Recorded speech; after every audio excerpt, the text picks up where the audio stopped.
Actually, it is about type of test, yeah, that we may use in language classroom, yeah. Actually, we have three different tests, and then we have two add-ons after that, yeah. First, we discuss about this, yeah. But before that, I think we need to know, ya, kenapa kita harus ujian, itu ya. Itu dulu yang harus menjawab sebagai seorang guru ya. Kenapa harus ujian seperti itu ya? So you must know ya, what is the purpose of your test? Nama itu apa tujuan kalian? Harus tanyakan dulu apa yang mau diuji, apa yang mau diujikan seperti itu ya. Jadi jadi guru harus tahu dulu apa yang mau diujikan ya. And then kira-kira kemampuan apa? What skill? What objective that you want to measure? Ya. Skill apa? Misalnya speaking kah, writing kah, apakah misalnya grammar, simple present tense, atau misalnya question tag, ya. Do you know the reason, and then you know what objective, ya, what indicators, ya, what standard that you want to measure, ya. And then after that, ya, how. Setelah tahu apa, gimana caranya? How to conduct the test. Itu harus tahu dulu. Apakah nanti multiple item semua, atau maybe oral test, or you mix because you want to conduct a test that test speaking, writing, listening, and speaking. Mau semuanya mau diuji misalnya. Jadi harus tahu how-nya dulu, ya. And then after that, ya, how you arrange the test, ya, berapa waktunya, berapa banyak soalnya, ya, kemudian nanti penilaiannya seperti apa, ya. So you must ask this question before you do the test, ya. And then the last question is about scoring, grading, and feedback, ya. Apakah dalam bentuk nilai 0 sampai 100, 0 sampai 10, apakah kayak kuliah A B C D E, atau A plus A minus, ya. So the last question is the grading, the scoring, and then feedback. Ya, you can see ya, scoring itu feedback juga ya, grading itu feedback juga, but it is only in a number. But you can explain through descriptive paragraph. Oh, kelemahannya di sini, kekurangannya di sini ya. So this is the question that you may ask to your own self before you test the student, ya. Now we have three different test type, ya. Pertama itu ada language aptitude test, ya. It is derived from aptitude. Aptitude itu kemampuan dasar yang dibawa dari lahir. Ya, kenapa? Tadi I listen to Sinar, this test is not commonly used. Kenapa ya? Karena itu tadi tidak apa ya, tidak kontekstual ya, karena banyak faktor kalau belajar bahasa itu ya. Karena tes ini itu lebih ke kemampuan dasar, kemampuan bawaan seseorang. Meanwhile, in learning language, there are many extrinsic factors. Contohnya motivasi, ya kan. Kemudian contoh yang lain itu perkembangan bahasa. Bahasa itu kan lebih utamanya ke komunikasi ya. Jadi aptitude test untuk language aptitude test ini kurang cocok ya, jarang, makanya jarang dipakai. Tapi kalau kalian berbicara tentang apa, kejiwaan, cocok, karena jiwa itu tes kejiwaan ya, tes kejiwaan itu aptitude test dia, karena dia menguji dasar manusia. Aptitude itu natural artinya ya. You take from the first time you come to the world, jadi innate ya, innate, bawaan lahir, inborn, bawaan lahir. Ya, kayak psikologi bisa kita, ya, kejiwaan, ya bisa. Tapi kalau untuk language aptitude test, there are so many external factors that influence the result. Makanya jarang dipakai. Ya, so we may know the definition, but it is actually uncommon ya, used in language classroom. Nah, yang paling sering kita pakai itu ada proficiency test and placement test. Ya, proficiency test, it is like TOEFL, ya, IELTS, TOEIC, ya, atau we have English score right now, yeah. This is proficiency test, yeah, because it is measured, yeah, what you have learned, maybe during a semester, in a year, or a period of time, yeah. Jadi dia menguji overall ability, summative kayak gitulah ya, overall ability. Jadi kalau kalian sudah ambil bimbel 6 bulan, nanti ada tes KIR, TOEFL misalnya ya. Jadi ini yang disebut proficiency test. Nah, proficiency test itu karena saya bilang sama dengan summative ya, karena dia belajar dulu, baru diujikan di terakhir. Makanya dia disebut dengan summative. Ya kan? Sama kayak UAS. UAS itu kan summative kan, bukan formatif. Ya, sama. Proficiency test ini sama, belajar dulu when you enroll into well preparation class, diajarin speaking, reading, writing, ada berapa kriteria, bla bla bla bla. Kemudian terakhir ada ujian TOEFL. Ya, that's a proficiency test. Ya, and then ya we have placement test ya. Dari katanya saja place, penempatan. Placement itu berarti penempatan. So when you maybe you still remember when you were in secondary high school atau in high school you enroll in Budi Wijaya or global ya, mau tes bimbel ya. Itu dites dulu kan, dikasih dulu pretest, and then after that kalian dikelompokkan. Oh, ini sudah bisa intermediate. Oh, ini dia lebih ke advance. Oh, ini beginner A1, A2 misalnya. Ya, that's a placement test. Ya, placement means ya to make you in a category ya, dalam kelompok lah seperti itu ya, dalam kategori. Jadi kalian itu belajarnya dalam satu level yang sama ya.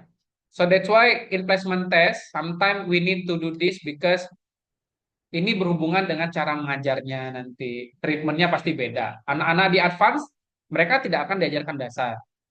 Ya, anak-anak di dasar tidak mungkin langsung lompat ke advance. Ya, makanya placement test it is very important ya. Apalagi ngambil kelas bahasa. Kalau kalian ngambil di bimbel tuh ada semua tuh. Kalau di British Council, di IELTS ada eh, C2 paling tinggi, C1, B2, B1, A2, A1. Dia ada ada apa? Pemula, beginner, intermediate sama advance ya. Jadi ini placement test ya. And then before ya tambahan ya. And then we have also diagnostics and achievement ya. But these two kind of tests it cannot be separated. Nggak bisa dipisahkan. Karena diagnostik juga achievement, achievement juga diagnostik. Ya, but the difference is the aim of the test, tujuan. Kalau diagnostik it is for diagnose, untuk mendiagnosa. Jadi dia melihat kelemahan. Ya, jadi you take the test, for example you have speaking class, and then you want to diagnose, misalnya si A si B ini kok dia ngomong selalu kata C itu terbata J misalnya. And then you diagnose, you give the diagnostic test. Oh ternyata ini, dia ini sering salah karena fonetik simbolnya sering salah sebut misalnya.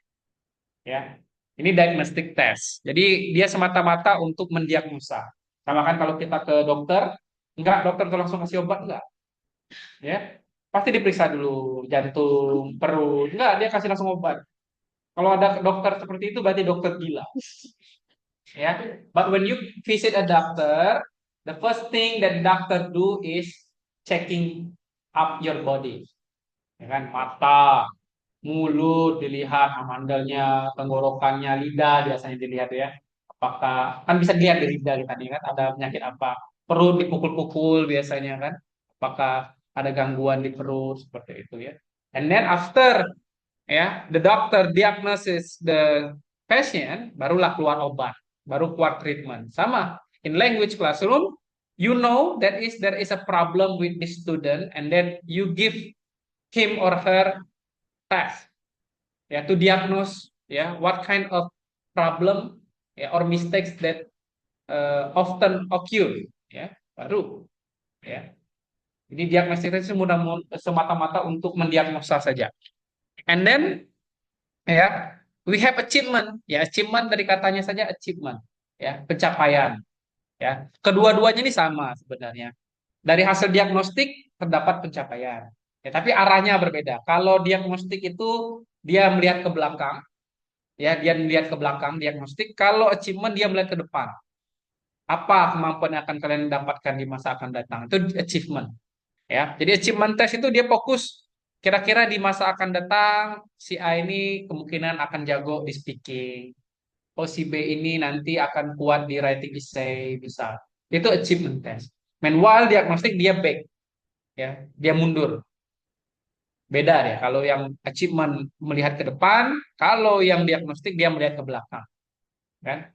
Saya speaking test, oral test, and then I found several words that mispronounced by the student. Oh, si A si B ini salah ngomong. Saya kasih lagi diagnostic test, diagnostic test ya, to know ya what kind of errors or mistakes that made by the student. Nah, jadi ini adalah persamaan dan perbedaan antara diagnostic test and achievement test. Mereka nggak bisa dipisahin. Jadi dalam satu saja, tapi bisa menguji dua-duanya. Achievement test saja, si A speaking 90, reading 70, writing 50. Itu bisa jadi diagnostic test nanti. Oh, kelemahan dia di writing. So, si A ini baru dikasih treatment tugas writing terus. Diagnostik. Ya, jadi dia sama-sama. Ya, nggak bisa dipisah-pisah. Ya, mereka satu separate tuh.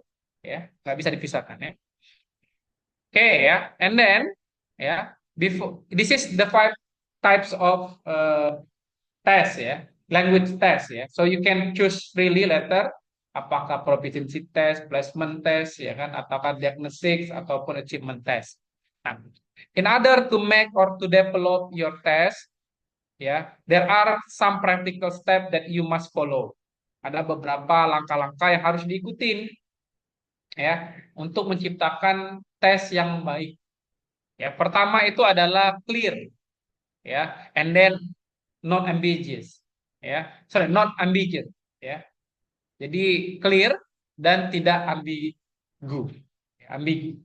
Jadi clear. Clear itu apa artinya?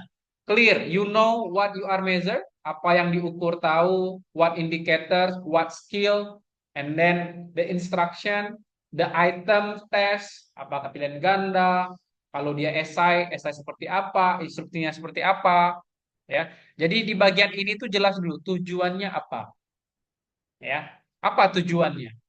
Makanya in this assessing clear and ambiguous objectives, ya, you must apa ya, you must consider in language ya, in language classroom ada dua yang harus diingat.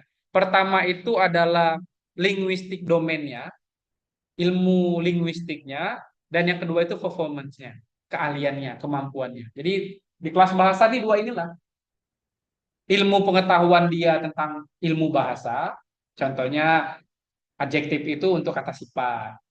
Kalau di bahasa Inggris, adjektif itu sifatnya dulu baru bendanya. Itu kan linguistiknya. Kemudian kemampuannya, cara dia pakai, baik di berbicara atau menulis, itu namanya performance. Ya, so when you employ the test in language classroom, you must consider these two indicator: performance, kemampuan, keahlian, ya terserah nanti 4 skill, dan kemudian adalah pengetahuannya terhadap bahasa. Nah, contohnya gimana? Ya, kalau kalian bisa lihat ya, di dalam RPP atau RPS, kalau di sini di buku disebutnya, misal dia menguji kepada listening dan speaking. Ada kata-katanya di sini. Student will, siswa akan. Number one, recognize and produce. Recognize itu berarti ilmunya, tahu dan mampu. Berarti siswa akan tahu dan mampu. Tahu itu berarti ilmunya. Berarti yang tadi, linguistik, keilmuannya tadi. Kalau produce, mampu, berarti skillnya, keahlian. Ya, di sini dia buat recognize and produce tag question with the correct grammatical form and final intonation pattern in simple social conversation. Ya, jelas kata-katanya. Jadi pada tes ini siswa diharapkan tahu dan mampu apa? Apa sub skillnya? Sub skillnya, sir, saya question tag, ya, question tag yang mau diujikan, ya, di dalam speaking dan listening. Oke, itu fitur ilmu keilmuan bahasanya. Ya. Nah, jadi ketika kita membuat tes, ya, you must consider the linguistic features and performance. Jadi jelas. Makanya di RPP itu kan, kalau di RPP guru itu kan siswa mampu berbicara bla bla bla bla. siswa mampu menulis kalimat deskriptif teks yang sesuai dengan tuntutan zaman, misal. Nah, itu kan kayak gitu kata-katanya. Emang kata-kata di dalam RPP itu sama, ya. Karena dia harus menunjukkan ilmu dan performance, ilmu dan skill. Karena bahasa itu adalah skill, ya. Nah, jadi you must uh, apa ya? Mention performance and linguistic feature. Ya, jadi harus disebutkan. Kalau kamu mau menguji, Sir, saya mau menguji siswa di writing itu tentang kemampuan penulisan simple present tense menggunakan misalnya question tag. Itu yang diujikan. Berarti nanti soalnya mengarah ke situ semua, ya kan? Item-itemnya mengarah ke situ semua. Oke? And then after that, the second step is drawing up specification. Jadi drawing up tuh maksudnya sudah mulai spesifik, sudah tahu apa yang mau di objektifnya sudah tahu, and then gimana caranya supaya objektifnya tercapai. Drawing up itu artinya menggambar, menyusun, merangkai, ya, mulai buat. Nanti pilihan ganda, ini esai, ini matching, ini fill the blank, for example. Atau murni open ended question saja, ya. Jadi ada tiga langkah ya untuk drawing up activity di sini ya. Ada drawing up test specification itu ada tiga langkah. Yang pertama dan kedua itu berjalan sama-sama, berbarengan ya. Pertama itu adalah membuat outline testnya. Outline test itu ya tadi, berapa soal, pilihan ganda, berapa opsi, ya kalau dia esai, esainya topiknya apa saja, di outline kan dulu, ya. Jadi menguji ilmu dan nanti menguji kemampuan. Harus ada itu. Ya, menguji ilmu dan menguji kemampuan. Meskipun dia pilihan ganda, ya kan kalau pilihan ganda itu kan seolah-olah cuman ilmu saja. Padahal kan kalau kalian lihat di soal TOEFL test, dia ada listening. Hi, where are you going? Ya, speaker pertama bilang, "Oh, I'm going to the cinema." Pertanyaannya, where is the woman going? Meskipun itu tulisan, tapi kan kita skill juga. Listening kan yang diujikannya. Ya, jadi kita harus jelas outline tes kita itu seperti apa bentuknya. Kemudian apa skill yang mau diuji, ya? Apa skill mau diuji? Nah, yang skill diuji ini bisa jadi kalian itu satu-satu skill saja, speaking saja, atau bisa juga kombinasi, ya, among four skill in English. Ya, bisa seperti itu ya. Nah, kemudian yang terakhir step ketiga, bagian yang terakhir ini adalah jenisnya. Seperti apa? Ya, apakah semuanya pilihan ganda, apakah nanti dicampur. Makanya TOEFL it is different ya between TOEFL and IELTS. Saya belum pernah coba tes official IELTS, but I know because I already learn how to enroll in IELTS test. IELTS tuh bagian strukturnya jelas dia, nulis artikel, nulis dia tuh. Kalau IELTS TOEFL kan cuma pilihan ganda saja, pilihan ganda, pilihan ganda. Tapi kalau IELTS menulis, ya, di ejaan kita yang salah itu pun dapat nilai. Misal kita buat kata assessment, X-nya kurang satu, salah itu. Kalau di dalam iOS. Tapi kalau di dalam TOEFL dia tidak ditanyakan. Karena dia murni full pilihan ganda. Jadi kalian ketika membuat tes harus jelas tipenya apa, jenisnya apa. Ya, you must elicit the test ya in type of the test specification. Jadi jelas nanti spesifikasi tesnya itu jelas. Waktu 45 menit. Jumlah soal 40 soal. Satu soal terdiri dari 4 pilihan ganda. Dari 40 soal itu ada kategorinya lagi. Oh, 5 pertanyaan tentang reading, 10 pertanyaan tentang structure, 10 pertanyaan tentang listening, misal. Jelas, detailin semua. Di bagian speaking, ya tentu kan what you are tested ya for the student ya is what they have learned before kan. Jadi jangan menguji yang tidak diajarkan. Ya, jadi guru itu menguji apa yang diajarkan. Yang tidak diajarkan jangan dimasukkan ke dalam soal. Nggak belajar present perfect continuous, tiba-tiba soal yang keluar present perfect continuous. Tentu anak nggak bisa jawab. Ya. Jadi jelas ada test specification-nya. Kalau dia pilihan ganda, soalnya nilai benarnya satu. Kalau dia esai, nilai benar ataupun kriteria penulisannya benar, kriterianya 5 bisa. Ada test specification, ya. Makanya jadi guru itu enggak mudah, ya. Sulit. Yang mudah itu karena copy paste di Google, ambil punya orang, jadilah tugas kita, diujikan ke anak kita. Tapi tentu itu bukan kemampuan anak kelas kita, karena yang diujikan soal orang lain, ya. Jadi jelas ya, kalau dia 45 menit, 4 skill yang mau diuji, speakingnya kapan? Apakah speakingnya oral, oral presentation, atau dialogue, atau role play? Nah, berapa lama role playnya? Apa kriterianya?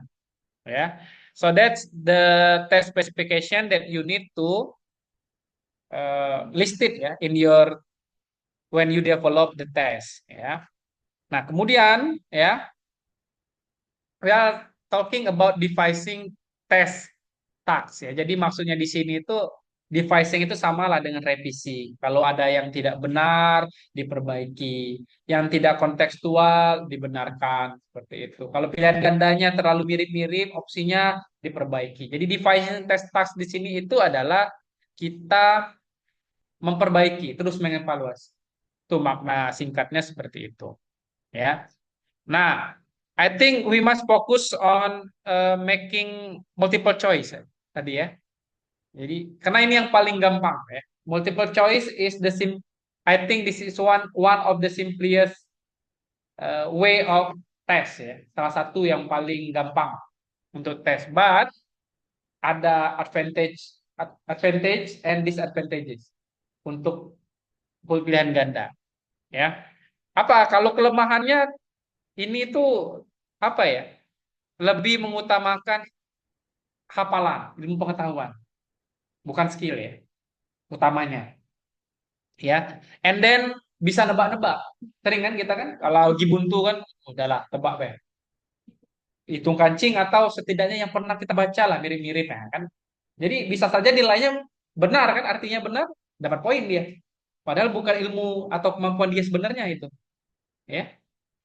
Kemudian ya, bisa saja apa, sulit untuk diinterpretasikan, ya kan, karena tadi ada banyak faktor-faktor biasnya tadi, bisa tebak-tebakan, ya. Kemudian mungkin juga was back ya kayak minggu lalu ya, itu can be harmful and then maybe the student can be cheating in your test kan, ngintip. Oh, gampang. Itu salah satu disadvantages-nya. Tapi the advantage-nya juga banyak. Salah satunya practicality. Praktis kan? Enak. Mau sebanyak apapun, orang 1.000, 2.000, praktis. Meriksanya juga gampang. Apalagi zaman dulu itu pakai komputer katanya ya. Masuk keluar nilai. Ya, praktis. Ya. And reliability ya. Jadi practicality and reliability. Ya. Dan ganda itu tinggi reliability-nya. Makanya ketika kalian penelitian menggunakan soal pilihan ganda, yang kalian ambil ataupun buat sendiri harus ada reliability test di dalam penelitian kuantitatif. Harus ada, ya. Jadi karena tinggi ya seperti itu ya. Nah, kalau kita menulis pilihan ganda, ya, kalau kita menulis pilihan ganda itu jangan dari misalnya 3 opsi, 4 opsi lah. Paling normal kita 4 opsi, A, B, C, D ya. Nah, itu ada satu jawaban yang benar, cuma satu jawaban yang benar. Ya, ada satu jawaban yang benar. Tidak mungkin dua. Kalau dua bahaya, berarti sangat tidak reliable, ya kan? Satu pilihan yang benar, satu itu ada namanya distraktor. Distraktor tuh mirip-mirip ya. Mirip-mirip tuh bisa benar jawaban itu. Padahal dia salah. Ya, dia cuma semata-mata untuk mengganggu antara best answer dan distractor. Satu biasanya. Dan dua yang tidak masuk dalam hitung-hitungan. Gitu polanya. Ya, komposisinya memang kayak gitu. Coba dibayangin kalau tiga-tiganya distraktor. Satu benar, tiga distraktor. Nggak bisa jawab. Kecenderungan banyak salah. Ya, karena mirip-mirip semua jawabannya. Ya. So you must design this multiple item test. Ya. Jadi gitu caranya ya. Jangan sampai ketika kita buat multiple item, ya. Kita bingung mana yang best answer, mana yang stem, mana yang distractor. Ya, itu ada semua. Kalau kalian baca di buku, itu ada di halaman 56. Apa itu stem, ya apa itu distractor, ya. Jadi ini semua ada kalau buat pilihan ganda ada di dalam buku halaman 56. Ya. Kemudian balik lagi ketika menulis pilihan ganda juga sama, ya. Fokus on your objective. Apa tujuannya? And then second, state both stem and option as simply and directly as possible.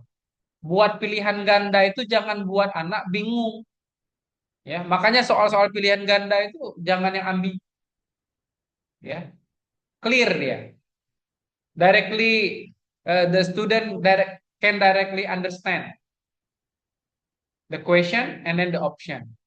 Coba kalau pertanyaannya bingung, ya, membingungkan, ya otomatis sering salah pilih kita ya. Contohnya, ya, misalnya di sini, my eyesight has really been deteriorating lately. I wonder if I need glasses. Jadi mata saya ini kayaknya agak deteriorasi, ya, agak sakit gitu ya. Saya rasa saya butuh kacamata. I think I will better go to bla bla bla. Mana kira-kira? Jawabannya ada pediatris, dermatologis, optometris.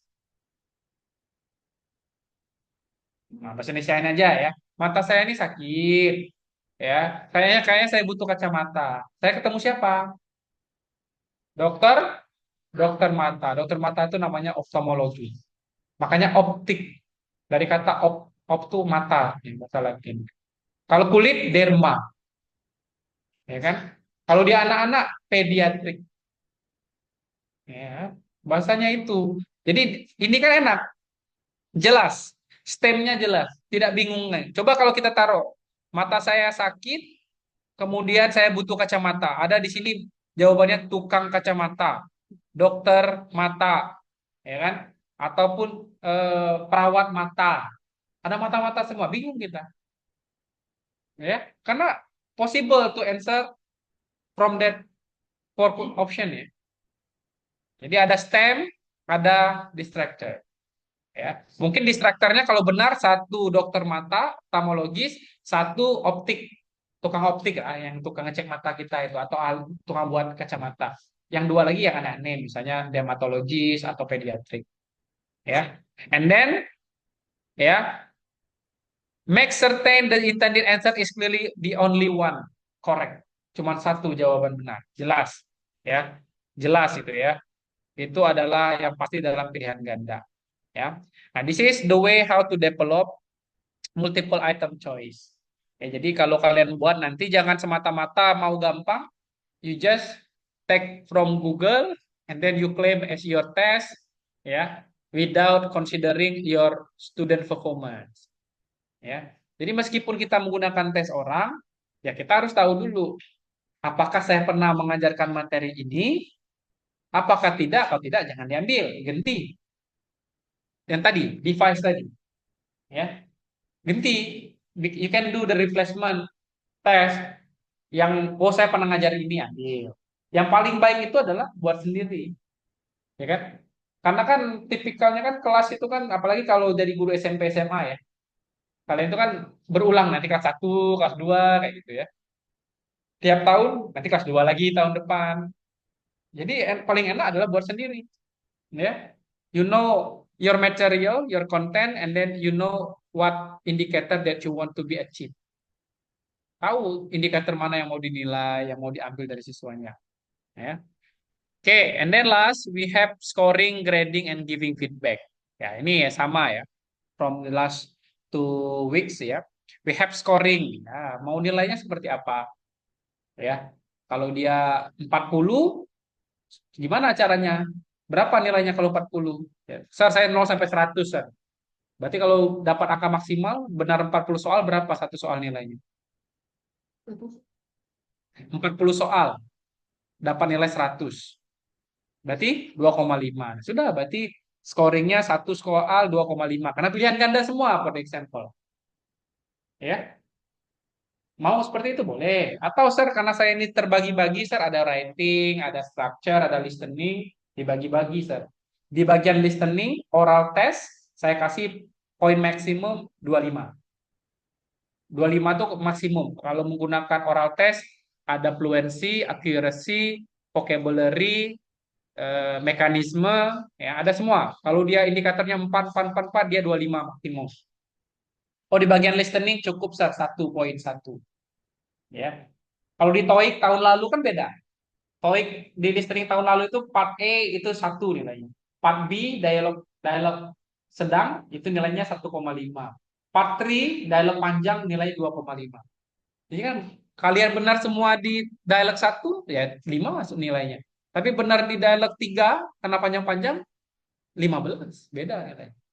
Ya. So you can do this ya by differentiate the test that you use as your tools ya or your instrument ya. Di tinggal lihat saja scoringnya mau seperti apa, grading ya apakah A B C D E ya kan. Kalau dia A itu nilainya 86 ke atas. Kalau kita kan nilai kita kampus kan A itu 80 ke atas. Kalian 80 itu sudah dapat A. B itu 68 ke atas.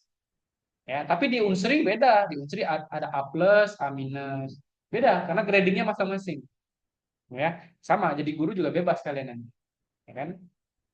And then I think I need to highlight about feedback ya, because feedback is really important for teacher because this is the way how you can evaluate or you can give suggestion or recommendation to the student. Nah, yang paling baik itu adalah setidaknya setiap soal, setiap tes itu siswanya tahu mereka dapat nilai berapa. Minimal dibalikin dong, gitu loh. Ngerti ya? Soal, ulangan, TS, UAS, minimal anak tuh dapat di minggu selanjutnya dapat, oh aku dapat 80. Atau minimal kertasnya dibalikin. Pernah ya, waktu SD kan dapat nilai endok. Endok, tau nggak? Nol. Pakai pena merah, guru SD saya. Endok. Kan tahu, itu adalah bentuk feedback. Ya, even the teacher only use number. Ya, tapi yang paling baik adalah dengan kata-kata kan makanya kalau anak sekolah-sekolah SD swasta tuh dia main bintang. Nah, ya, bintang 3, bintang 4. Si anak sudah menunjukkan ini tapi kamu perlu memperbaiki ini dengan bahasa yang positif semua. Ya, that's really the important things in feedback ya. So as teacher later ya, mau jadi guru atau mau jadi orang tua nanti feedback itu penting. Anak baik kasih appreciation. Anak nakal punishment. Ya kan? Emang kayak gitu. Ya. So you can do this ya because feedback is really important. Jadi anak tuh kan nggak tahu dia salah. Ya kan? Oh, dia salah dikasih feedback next time ya. We hope that the student do not make the similar mistake. Ya. Itu yang penting. Jadi feedback itu sangat penting sekali. Oke ya, I think that's the point from this chapter ya. Not really difficult to understand, I think ya. Boleh kita mulai ke Q&A lagi ya. Oke.